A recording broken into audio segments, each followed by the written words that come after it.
కవితకు ప్రస్తుతం వైద్య పరీక్షలు పూర్తయ్యాయి. కాసేపట్లో రౌస్ అవెన్యూ కోర్టులో కవితను హాజరుపరచనున్నారు ఈడీ అధికారులు. ప్రస్తుతం ఢిల్లీ ఈడీ కార్యాలయం దగ్గర కేంద్ర బలగాలు భారీగా మోహరించాయి.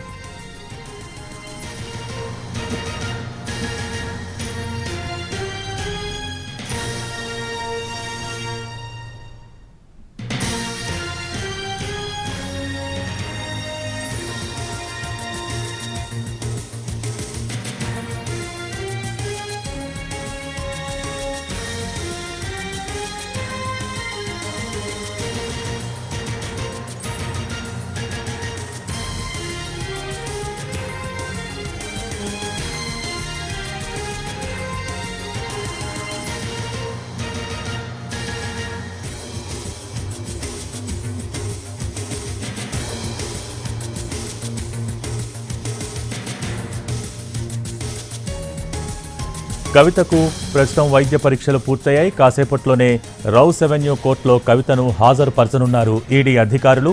ప్రస్తుతం ఢిల్లీ ఈడీ కార్యాలయం దగ్గర కేంద్ర బలగాలు భారీగా మోహరించి ఉన్నాయి.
కవితకు వైద్య పరీక్షలు పూర్తయ్యాయి. కాసేపట్లో రౌస్ అవెన్యూ కోర్టులో కవితను హాజరుపరచనున్నారు ఈడీ అధికారులు. ఢిల్లీ ఈడీ కార్యాలయం దగ్గర ప్రస్తుతం కేంద్ర బలగాలు భారీగా మోహరించి ఉన్నాయి. ఏదేమైనా ఢిల్లీ లిక్కర్ కేసులో కీలక పరిణామాలు చోటు చేసుకుంటూ ఉన్నాయి. నిన్న హైదరాబాద్ బంజారాహిల్స్లో ఉన్న కవిత ఇంటికి వెళ్లిన ఈడీ అధికారులు నిన్న మధ్యాహ్నం 1:45 నుంచి సాయంత్రం 6:45 వరకు సోదాలు జరిపారు. అలాగే తనిఖీల్లో కవిత 2 ఫోన్లతో పాటు ఇంట్లో ఉన్న 16 ఫోన్లను సీజ్ చేశారు అధికారులు. కవిత స్టేట్మెంట్ కూడా రికార్డ్ చేశారు. ఆ సందర్భంలో ఇక 5:20 కవితను అరెస్ట్ చేసినట్టు ఈడీ అధికారులు ఆమె భర్త అనిల్ కుమార్కు సమాచారం ఇచ్చారు. ఆ తర్వాత రాత్రి 8:45 ఫ్లైట్కు శంషాబాద్ ఎయిర్పోర్ట్ నుంచి ఢిల్లీకి తీసుకొచ్చారు. ఇక అక్కడ కూడా నాటకీయ పరిణామాలు చోటు చేసుకున్నాయి. మెయిన్ గేట్ నుంచి కాకుండా ఎవరికంటా పడకుండా మరో గేట్ నుంచి కవితను ఢిల్లీ ఈడీ కార్యాలయానికి తీసుకువెళ్లారు. ప్రస్తుతం కవితకు వైద్య పరీక్షలు పూర్తయ్యాయి. మరి కాసేపట్లోనే రౌస్ అవెన్యూ కోర్టుకు తీసుకువెళ్లే అవకాశాలు కనిపిస్తున్నాయి. దీనికి సంబంధించి మోర్ అప్డేట్స్ మా ప్రతినిధి శర్మ ఢిల్లీ ఈడీ కార్యాలయం దగ్గర నుంచి అందిస్తారు. శర్మ, ప్రస్తుతం కవితను ఎన్ని గంటలకి కోర్టుకు తరలించే అవకాశాలు కనిపిస్తూ ఉన్నాయి? ఏ క్షణంలోనైనా కవితను రౌస్ అవెన్యూ కోర్టుకు తరలించే అవకాశం ఉంది. వైద్య పరీక్షలు పూర్తయ్యాయి. ఢిల్లీకి సంబంధించినటువంటి పోలీస్ అధికారులు వచ్చారు. కేంద్ర పోలీసు బలగాలు కూడా ఇక్కడికి చేరుకున్నాయి.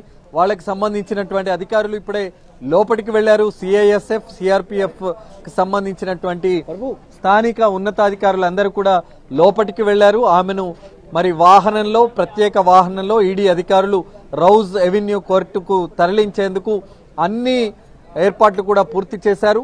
ఇప్పుడే కేజ్రీవాల్కు సంబంధించినటువంటి కోర్టు ప్రక్రియ అంతా పూర్తయింది. ఆయనకు బెయిల్ మంజూరైంది. ఇన్ని రోజులు కోర్టుకు రానందుకు ఆయన దానికి సంబంధించినటువంటి అభ్యర్థన చేసుకున్నారు కాబట్టి కోర్టు బెయిల్ మంజూరు చేసింది. 15,000 పర్సనల్ బాండ్, ₹1,00,000 షూరిటీకి సంబంధించినటువంటి అదంతా ప్రాసెస్కు ఇవ్వాలి అని చెప్పి బెయిల్ మంజూరు చేసింది. కోర్టు నుంచి కేజ్రీవాల్ వెళ్లిపోయారు. మరి ఈడీ విచారణకు సంబంధించి మరోసారి కూడా అతన్ని విచారించే అవకాశం ఉంది. దానికి సంబంధించి మరోసారి ఈడీ కేజ్రీవాల్కు నోటీసు ఇచ్చే అవకాశం అయితే ఉంది. కానీ కవిత విషయంలో కవిత ఇప్పటికే అరెస్ట్ అయింది, హైదరాబాద్లో అరెస్ట్ అయింది, ఢిల్లీకి తరలించారు. ఇప్పుడు కోర్టులో హాజరుపరచాల్సి ఉంది. కవితకు సంబంధించి కస్టడీ కోరనున్నారు. కస్టడీకి సంబంధించినటువంటి పిటిషన్ కూడా రెడీ చేసుకున్నారు. రిమాండ్ రిపోర్ట్తో పాటు కస్టడీ పిటిషన్ను కూడా రౌజ్ అవెన్యూ కోర్టులో ఈ ఈడీ అధికారులు వేయబోతున్నారు. దానికి సంబంధించి మరి అభ్యంతరాలు వ్యక్తం చేయాలని కవిత లాయర్లు భావిస్తూ ఉన్నారు. మరి దానికి సంబంధించినటువంటి ప్రక్రియ అన్నది ఆ కోర్టులో వాదనలకు సంబంధించి మరి కాసేపట్లో ఆమెను కోర్టుకు తరలించిన తర్వాత ఆ ప్రక్రియ అంతా కూడా జరుగుతుంది. మరి ఇటు కస్టడీ కావాలని ఈడీ అధికారులు, కస్టడీ పైన అభ్యంతరం చెప్పాలని అటు కవిత లాయర్లు దీనికి సంబంధించినటువంటి ఏర్పాట్లన్నీ కూడా చేసుకుంటున్నారు. కాబట్టి ఇరు వాదనలు విన్న తర్వాత కోర్టు నిర్ణయం ఏ విధంగా ఉంటుందనేటువంటిది ఒకటి చూడవలసి ఉంది. ఒకవేళ కస్టడీకి ఇస్తే కనుక ఇదే కార్యాలయానికి మళ్ళీ కవితను తీసుకువచ్చి ఎన్ని రోజుల కస్టడీ ఇస్తే అన్ని రోజుల పాటు ఆమెను విచారించేటువంటి అవకాశం ఉంది. సౌత్ గ్రూపులో చాలా కీలకంగా వ్యవహరించినటువంటి కవిత 100 కోట్ల ముడుపులను ఆప్ ప్రభుత్వంలో ఉన్నటువంటి పెద్దలకు సమర్పించారన్నది ప్రధానమైనటువంటి అభియోగం. దీనికి సంబంధించి ఆ 4 వ్యక్తులలో సౌత్ గ్రూప్ డీల్లో 4 కీలక వ్యక్తులలో కవితే చాలా కీలక రోల్గా వ్యవహరించింది. ఇటు హైదరాబాదులో ఇటు ఢిల్లీలో ఉన్నటువంటి ముఖ్యమైన హోటళ్లలో ఆ మధ్యవర్తులతో కావచ్చు, ఆప్ ప్రభుత్వ పెద్దలతో కావచ్చు, లిక్కర్ స్కామ్ వ్యవహారంలో కీలకంగా వ్యవహరించినటువంటి వ్యక్తులతో సమావేశాలు నిర్వహించి 100 కోట్ల ముడుపులను సేకరించినటువంటి ఆ 100 కోట్ల రూపాయలను వాళ్లకు సమర్పించినటువంటి అభియోగాలు కవిత ఎదుర్కొంటోంది. మరి ఆ 100 కోట్లను ఏ రకంగా సమకూర్చారన్నది, ఆ 100 కోట్లు సమర్పించడం ద్వారా వచ్చినటువంటి పెద్ద మొత్తంలో లిక్కర్ స్కామ్ ద్వారా వచ్చినటువంటి డబ్బును ఎక్కడెక్కడికి పంపించారు, అదే ప్రివెన్షన్ ఆఫ్ మనీ లాండరింగ్, దానికి సంబంధించినటువంటి వ్యవహారం అంతా కూడా తేలాల్సి ఉంది. కాబట్టి ఇప్పటికే గతంలో సిబిఐ దాఖలు చేసినటువంటి 10,000 ఛార్జ్షీట్లో 10,000 పేజీలతో కూడినటువంటి ఛార్జ్షీట్లు, అలాగే ఈడీ సమర్పించినటువంటి 3,000 పేజీలతో కూడినటువంటి ఛార్జ్షీట్లో, ఆ తర్వాత అరెస్ట్ అయినటువంటి ఈడీ అధికారులు అరెస్ట్ చేసినటువంటి నిందితుల రిమాండ్ రిపోర్ట్లో కూడా కవిత ప్రస్తావన ప్రధానంగా వచ్చింది. ఇవన్నీ అంశాలు సేకరించాల్సి ఉంది. ఇప్పటికే ఆధారాలు సేకరించింది, వాటిని కవిత ద్వారా వాటిని కన్ఫ్రంట్ చేయాల్సినటువంటి అవసరం ఉంది అనేటువంటిదే ఈడీ భావిస్తోంది. మరి ఈ అన్ని అంశాలను తెలుసుకోవాలంటే, ఇవన్నీ అంశాలను నిర్ధారించుకోవాలంటే ఖచ్చితంగా ఈడీ కస్టడీలోనే ఇవన్నీ తేలాల్సి ఉన్న నేపథ్యంలో దానికి సంబంధించినటువంటి అన్ని అంశాలను ఈడీ పొందుపరిచి కాసేపట్లో కోర్టు ముందుకు ఉంచబోతోంది. కోర్టు నిర్ణయం ఏ విధంగా ఉంటుంది అనేటువంటిది కవితను హాజరుపరిచిన తర్వాత కస్టడీ పిటిషన్కి సంబంధించి వాద ప్రతివాదనలు విన్న తర్వాత కోర్టు నిర్ణయం వెల్లడించే అవకాశం ఉంది. మరోవైపు అటు కవితకు సంబంధించినటువంటి లాయర్లందరూ కూడా ఒక దగ్గర సమావేశమయ్యారు. మరి కస్టడీకి సంబంధించినటువంటి అభ్యంతరాలను వ్యక్తం చేయాలని భావిస్తున్నారు. ఇప్పటికిప్పుడు బెయిల్ పిటిషన్ వేయాలా వద్దా అనే దానికి సంబంధించి మరి దాని కాపీనైతే రెడీ చేసుకున్నారు. కోర్టులో వేయాలా వద్దా అనే దానికి సంబంధించి అక్కడ హాజరుపరిచిన తర్వాత కస్టడీ పిటిషన్ పైన వాదనలు ముగిసిన తర్వాత వాళ్ళు అప్పటికప్పుడు నిర్ణయం తీసుకునేటువంటి అవకాశం మనకు కనిపిస్తోంది. అయితే కవిత తరపు న్యాయవాదులు ఒక పక్క కస్టడీ పిటిషన్కి సంబంధించి కానీ లేకపోతే బెయిల్కి సంబంధించి కానీ ఒక చర్చోపచర్చలు చేసుకుంటున్న తరుణంలో నిన్నంతా కూడా అనుకున్నారు కవిత తన అరెస్టును సవాల్ చేస్తూ ఛాలెంజ్ చేస్తూ కూడా సుప్రీంకోర్టులో పిటిషన్ దాఖలు చేస్తాను. సో అటువంటి సూచనలు ఏమైనా ఉన్నాయా శర్మ ఈరోజు?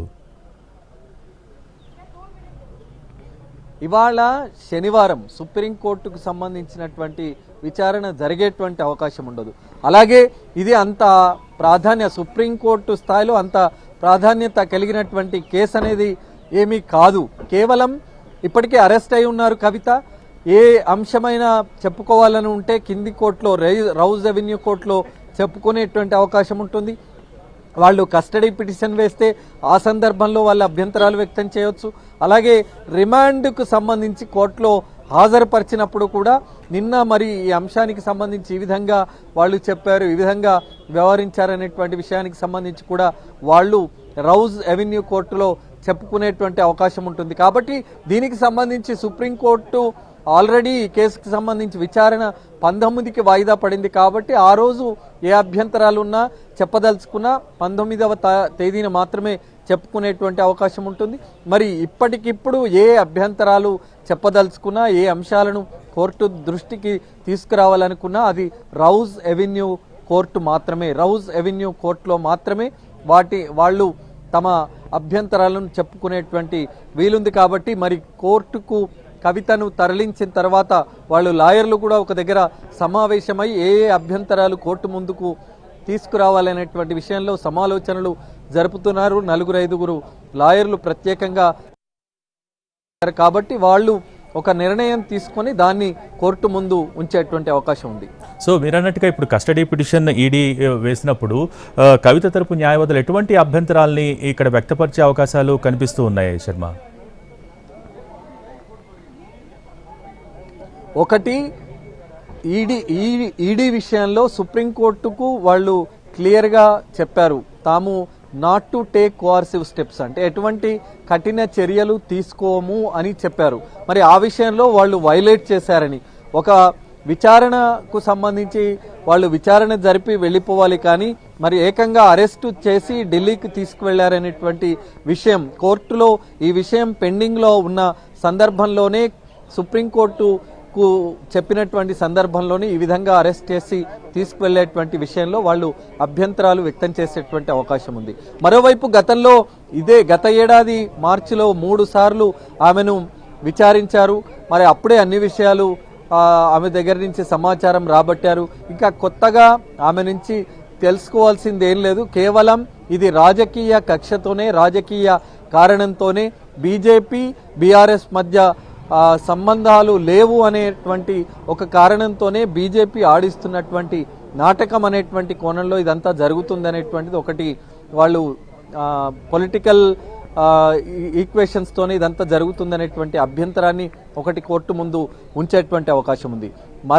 మరోవైపు మూడవది, ఇదంతా కస్టడీ అన్నది అవసరం లేదు, ఇప్పటికే పూర్తిగా సమాచారం సేకరించారు. కాబట్టి కస్టడీ పేరుతో మరిన్ని రోజుల పాటు ఈడీ తమ ఆధీనంలో కవితను ఉంచుకొని ఏం సాధించకుండా కేవలం ప్రచారం నిమిత్తం కోసం ఇదంతా చేస్తుందనేటువంటి అభ్యంతరాలను వాళ్ళు కోర్టు ముందు ఉంచేటువంటి అవకాశం ఉంది. ఈ 3-4 అభ్యంతరాలు కోర్టు ముందు ఉంచితే కోర్టు మరి దాన్ని ఏ విధంగా పరిగణిస్తుంది అనేటువంటిది చూడాల్సి ఉంది. Bhogi. Okay, thank you Sharma.